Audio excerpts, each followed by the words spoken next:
Hi, this is Brenda Green, and welcome back to Living in the Go. So I talk about budgeting ad nauseum, right? I'm always talking about it, but there's a little nuanced part of it that I don't cover as often, and maybe I should. So when you're budgeting, and everybody should have a budget, it needs to be realistic. And I mentioned that I think last week, because if you make it so strict that you can't follow it, then you're not going to use it, and then you're going to feel frustrated, and you're going to feel like you failed. I don't want you to fail. I want you to have a realistic budget. And so there are three categories that you should put your budget into.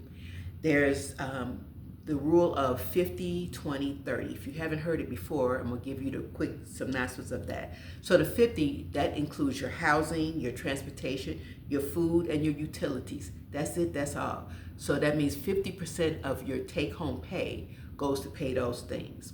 So if your take-home pay doesn't cover all of those things, let's say you're using 60% or 70% to cover your housing, food, transportation, all of that, then you got a problem. You need to scale back something. Something needs to change in order for that to all fit, because 50 should be the maximum what it is.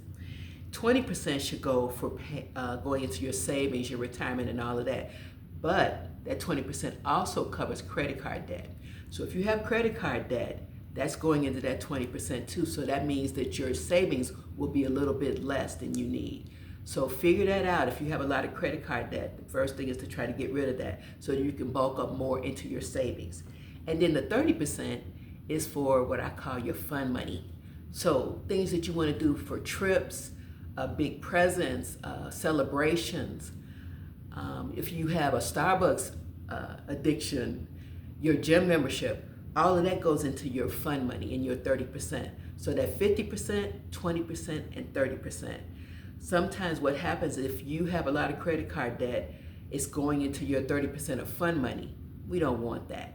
So get it together, make that realistic budget so that you can have everything that you need and that you want and that you can follow successfully. So a little bit of information about budgeting. Hope that helps. Thanks so much and have a great day.